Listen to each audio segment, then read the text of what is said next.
মানুহক এখন শক্তিশালী দেশ, এটা শক্তিশালী জাতি গঢ়িবৰ কাৰণে শক্তিশালী নাগৰিক গঢ়িব লাগিব। শক্তিশালী নাগৰিক তেতিয়াই হ'ব যেতিয়া নাগৰিক স্বাস্থ্যৱান হ'ব। আমাৰ প্ৰত্যেকজন মানুহ স্বাস্থ্যৱান হোৱাটো প্ৰয়োজন। ফিজিকেল হেল্থ, মেণ্টেল হেল্থ, শাৰীৰিক স্বাস্থ্য আৰু মানসিক স্বাস্থ্য, ভাল শাৰীৰিক আৰু মানসিক স্বাস্থ্যৰ অধিকাৰী হোৱাটো অতি প্ৰয়োজন। আৰু তাৰ কাৰণে খেল এটা খুব ভাল মাধ্যম, যি মাধ্যম শেহতীয়াভাৱে আমাৰ দেশখনত জনপ্ৰিয় হৈ উঠিছে। বিশেষকৈ হিমা দাস, লাভলীনাৰ তেওঁলোকৰ সফলতাৰ পাছত খেল উঠি অহা যুৱক যুৱতীসকলৰ মাজত যথেষ্ট জনপ্ৰিয় হৈছে। আৰু মই এটা বিশেষ কথা ক'ব বিচাৰিম যে TMTK এটা ছাত্ৰ সংগঠন। আমাৰ ছাত্ৰ সংগঠন অসমত আমাৰ এটা দীঘলীয়া ইতিহাস আছে।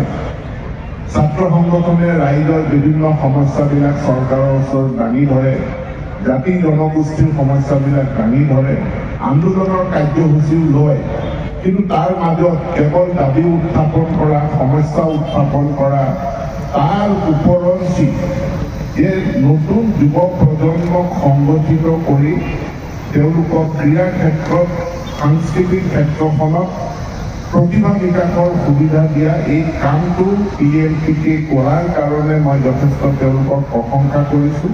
তেওঁলোকে এটা সাংস্কৃতিক মহাসমাৰোহ মিচিং যুৱ মহোৎসৱৰ জৰিয়তে পাতি আহিছিল আৰু এতিয়া মিচিং যুৱ মহোৎসৱৰ লগত এই স্পৰ্টছ কাৰ্নিভেল সংযোজিত কৰিছে। আৰু এই ক্ৰীড়া আৰু সাংস্কৃতিক এই দুয়োটা ইভেণ্টে বিশেষকৈ উঠি অহা প্ৰজন্মক তেওঁলোকৰ প্ৰতিভা বিকাশত সহায় কৰিব, সুস্বাস্থ্যৰ গৰাকী হোৱাত সহায় কৰিব, এটা শৃংখলিত জীৱন যাপন কৰাত সহায় কৰিব, ড্ৰাগছ আসক্তিৰ পৰা মুক্ত হৈ এটা সুস্থ জীৱনৰ নেতৃত্ব দিয়াত তেওঁলোকক অনুপ্ৰেৰণা জনাব। এনে কাৰ্যসূচী লোৱাৰ বাবে মই TMTK মই অশেষ ধন্যবাদ, কৃতজ্ঞতা জ্ঞাপন কৰিছোঁ।